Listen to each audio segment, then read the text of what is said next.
7 लुटेरे, 50 लाख का सोना और 32 सेकेंड की लूट। एक चाय के ब्रेक ने कर दिया सब कुछ बंटाढार।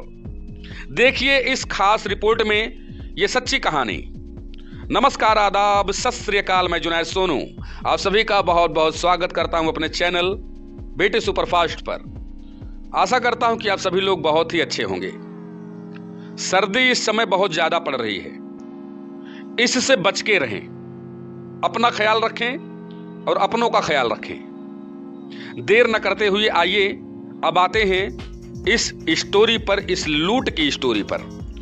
बेंगलुरु में 26 जून को 7 लुटेरे ने 32 सेकेंड के भीतर 50 लाख के सोने पर हाथ साफ कर दिया। लूट का मास्टरमाइंड राजस्थान का नारायण लाल था, जो बेंगलुरु में पान ब्रोकर का काम करता था। धंधे में हुए नुकसान से उबरने के लिए उसने अपने 6 साथियों के साथ मिलकर के इस लूट को अंजाम दिया। उससे पहले सातों ने मिलकर के इस लूट की योजना बनाई। कानून के हाथ बहुत लंबे होते हैं। अक्सर ये डायलॉग फिल्मों में सुना जाता है, लेकिन कभी कभी रियल लाइफ की कहानियां भी इस डायलॉग को सही साबित कर देती हैं।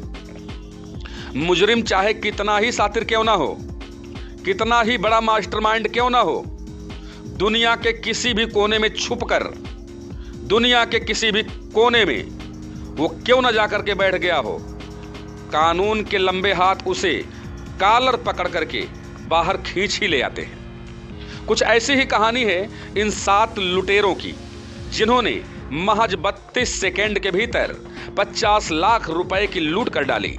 लूट के लिए 3 लुटेरे बाइक से पहुंचे थे और 4 लुटेरे ऑटो से पहुंचे थे। इन्होंने वारदात के बाद ना कोई सुराग छोड़ा और ना ही कोई सबूत छोड़ा, लेकिन एक चूक ने पूरे गैंग को सलाखों के पीछे ला दिया।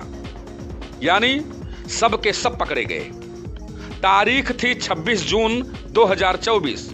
वक्त सुबह के करीब 11 बजे और जगह था नॉर्थ बेंगलुरु में लक्ष्मीपुरा इलाके का पदम ज्वेलर्स एंड बैंकर्स का शोरूम।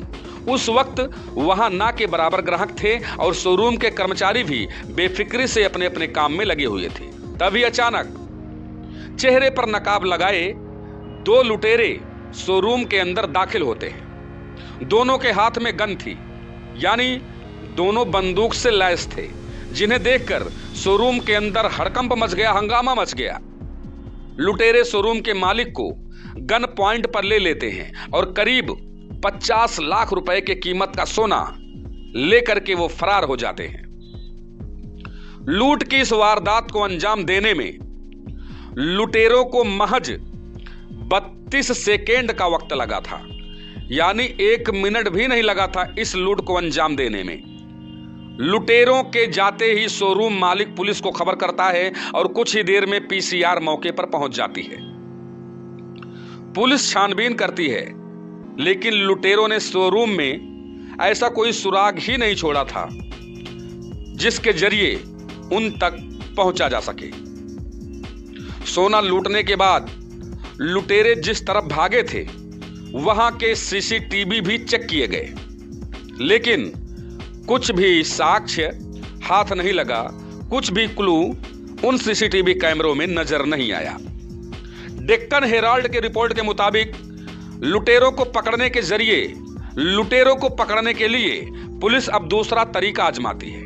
पुलिस उन सभी रूट के सीसीटीवी चेक करती है जिनसे लुटेरे के शोरूम तक पहुंचने के आसार थे, और आखिरकार एक सुराग मिल ही गया। मास्टरमाइंड कितना भी फास्ट क्यों ना हो, कुछ ना कुछ छोड़ ही जाता है। शोरूम तक पहुंचने के रूट में लगे एक सीसीटीवी कैमरे में लुटेरे दिख जाते हैं। लुटेरे 7 की संख्या में थे, जिनमें से 3 लुटेरे बाइक पर आए थे और 4 लुटेरे ऑटो रिक्शा के जरिए वहां पर पहुंचे थे। इनमें से लूट के लिए केवल 2 अंदर गए थे, जबकि 5 लोग निगरानी रखने के लिए बाहर ही रुक गए थे। बाहर से वो लोग देख रहे थे कि कोई अंदर और तो नहीं आ रहा है, कोई सिक्योरिटी तो नहीं आ रही है। रूट के सारे सीसीटीवी चेक किए गए तो रास्ते में एक चाय की दुकान पर ये 7 लुटेरे खड़े हुए नजर आए। दरअसल इन लोगों ने लूट से पहले चाय पीने के लिए एक ब्रेक लिया था। पुलिस ने बारीकी से जांच की तो इनमें से एक लुटेरा इस चाय ब्रेक के दौरान मोबाइल पर किसी से बात करता हुआ भी नजर आया। अब पुलिस आगे की तफ्तीश के लिए उस इलाके में उन सभी मोबाइल नंबर की डिटेल निकलवाती है। यानी जब वो कॉल कर रहा था, पुलिस को ये लगा कि हो सकता है आसपास से कहीं पर कॉल किया गया, जो उस दौरान वहां एक्टिव थे। मोबाइल नंबरों की लिस्ट में आखिरकार पुलिस को एक संदिग्ध नंबर मिल जाता है। यह नंबर राजस्थान का था। अब इस राजस्थान के नंबर की कुंडली निकाली जाती है और कुछ समय बाद ही इसे इस्तेमाल करने वाला शख्स पुलिस के हिरासत में आ ही जाता है। पुलिस उस राजस्थान वाले व्यक्ति को धर दबोचती है। पुलिस शक्ति से पूछताछ करती है तो पूरी कहानी खुल जाती है और गैंग के सरगना नारायण लाल सहित 7 लुटेरों को गिरफ्तार कर लिया जाता है। 50 लाख रुपए से ज्यादा की लूट थी, यानी सोना उतने से ज्यादा का चुराया गया था। लुटेरों को निशानदेही पर वारदात के लिए इस्तेमाल बाइक, ऑटो और 0.6 mm का देसी तमंचा भी बरामद कर लिया जाता है। इसके अलावा इन लोगों से 470 ग्राम सोने की बरामदगी होती है। पुलिस पूछताछ में पता चलता है कि गैंग के 7 लोग बेंगलुरु में पान ब्रोकर यानी गहने गिरवी रखकर लोन देने वाले के तौर पर काम करते थे। इसी दौरान राजस्थान के रहने वाले नारायण लाल को धंधे में भारी नुकसान हो गया, यानी जो ब्रोकर का काम करते थे उसमें उसको नुकसान हुआ था और नुकसान से उबरने के लिए उसने लूट की योजना बनाई और अपने साथ बाकी 6 लोगों को भी शामिल कर लिया। लूट से पहले इन लोगों ने ज्वेलरी शोरूम की रेकी भी की थी, यानी वहां पर वो लगातार चक्कर लगा रहे थे, कब मौका मिलता है, कब जो है सिक्योरिटी यहां पर कम रहती है। हालांकि चाय के एक ब्रेक की वजह से इन 7 के प्लान का पर्दाफाश हो ही गया। 7 लोग पकड़े गए और सलाखों के पीछे डाल दिए गए। 50 लाख रुपए का सोना और उसकी लूट, और इतने कम समय में ये एक मास्टरमाइंड ही कर सकता है। ऐसे स्टोरी को जानने के लिए, ऐसे वीडियो को देखने के लिए चैनल को सब्सक्राइब करें, लाइक करें, कमेंट करें, ज़्यादा से ज़्यादा शेयर करें।